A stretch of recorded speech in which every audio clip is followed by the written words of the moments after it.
ഒരു കിടിലം പടം കണ്ടടേ. വിജയ് സേതുപതിന്റെ 50ാമത്തെ സിനിമ. ആൻഡ് വാട്ട് ആ സ്ക്രിപ്റ്റ്! എന്തോന്ന് സ്ക്രിപ്റ്റഡ് ചെയ്ത്, എന്ത് രസമായിട്ട് എഴുതി വെച്ചേക്കുന്നത്, ഒന്നും പറയാനില്ല കേട്ടോ. ഗംഭീര റൈറ്റിംഗ്.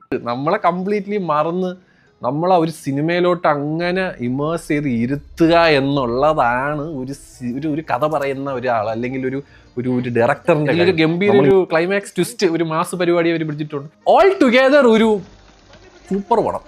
എനിക്ക് ഭയങ്കര ഇഷ്ടപ്പെട്ടു. ഓ വാവ് മാൻ, ഭയങ്കര ഇമോഷണലി നമ്മളെ അറ്റാച്ച്ഡ് ആക്കുന്ന ഒരു കിടിലം പടം. ട്രെയിലർ കണ്ടിട്ടുണ്ടെങ്കിൽ അത് മാത്രം കണ്ടിട്ട് പോവുക. കംപ്ലീറ്റ്ലി മറന്ന് നമ്മളെ ഒരു സിനിമയിലോട്ട് അങ്ങനെ ഇമേഴ്സ് ചെയ്ത് ഇരുത്തുക എന്നുള്ളതാണ് ഒരു കഥ പറയുന്ന ഒരാൾ അല്ലെങ്കിൽ ഒരു ഡയറക്ടറിന്റെ കഴിവ്. നമ്മളിങ്ങനെ ലയിച്ചിരിക്കും, ഇനി എന്ത് സംഭവിക്കും, ഇനി എന്താവും എന്നൊക്കെ.